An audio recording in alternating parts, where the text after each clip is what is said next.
Quick update from Sidenote Suplex. This video will piggyback off my last video, and I had a feeling this was the situation, and this was the potential storyline idea, but I still see issues with it, and so did people at WWE, so let's get into it. During the Mat Men Pro Wrestling podcast, Andrew Zarian revealed what was told to him when he contacted people within WWE about Karrion Kross losing to Jeff Hardy during his main roster debut. Quote, Karrion Kross was supposed to lose again to Jeff Hardy in the rematch and then finally go berzerk. I'm not 100% on this, but I was told that the plan was that Karrion Kross keeps losing until Scarlett shows up, and that's going to bring him back on track because she is able to unleash the warrior, whatever they are calling him, the gladiator in him, etc. When I spoke to somebody over there, they were like, yeah, I don't understand why people are freaking out on the internet. It's leading to something. Why don't people understand? We are telling a story. The match doesn't matter. The story matters. Those aren't my words. I don't agree that he should be losing, but I also agree that sometimes we should let things play out. And I hear you, Andrew Zarian. I do. Sometimes that can be the case. But here's the thing. At this point in time, I think the majority of people have lost hope when it comes to proper storyline writing and booking in WWE. We're scarred, bruh. You don't see that? From the mishandling of Taz's run, to hands coming out of Mae Young, Daniel Bryan's run at times, the infamous ECW reboot, to creepy Eric Bischoff, Stephanie McMahon makeout scenes, to the god-awful Katie Vick angle. Shall I go on? Those that have been watching the product have been through highs and lows and, we're tired. And that's why many are enjoying other wrestling products now in 2021. MLW, NWA, Impact, AEW. Could this storyline work? Yeah, most likely. But I see this for a talent that may need it. This is your NXT champion. Is this lazy booking for him?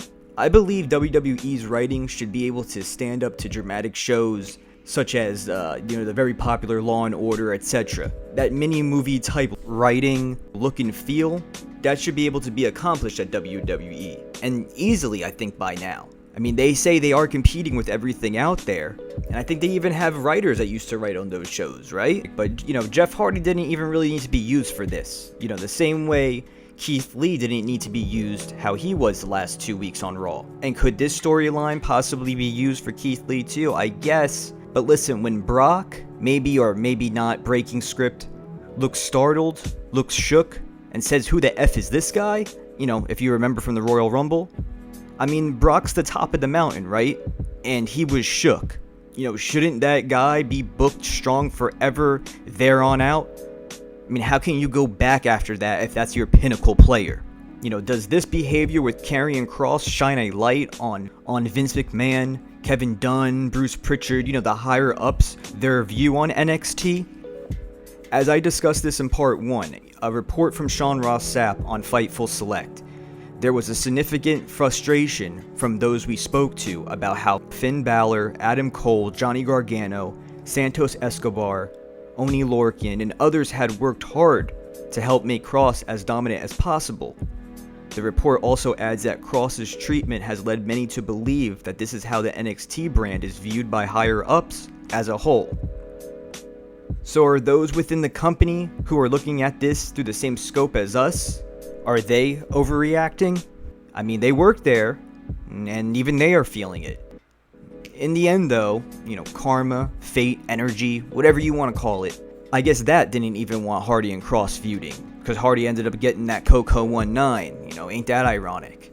But we wish him a speedy recovery. As I mentioned in part 1 in the archives as well, let's put ourselves in the shoes of the casual fan. Do we have time for this? The casual fan has dwindled. TV networks are talking to Stephanie McMahon on how to get WWE's ratings back up. You can't bring in old talent forever. The Goldberg era will most likely, hopefully, end after the contract's up. But are you building up young stars so you don't have to bring Goldberg in? Do we have time to play games like this, especially with the NXT champion? One of your other brands? I mean, is there still brand competition with Vince? You know how he is with that. Raw is his baby. We know the stories of how he looked at SmackDown, especially when he was going head to head with Heyman, the SmackDown 6 era back in the day. So how do you think he views NXT?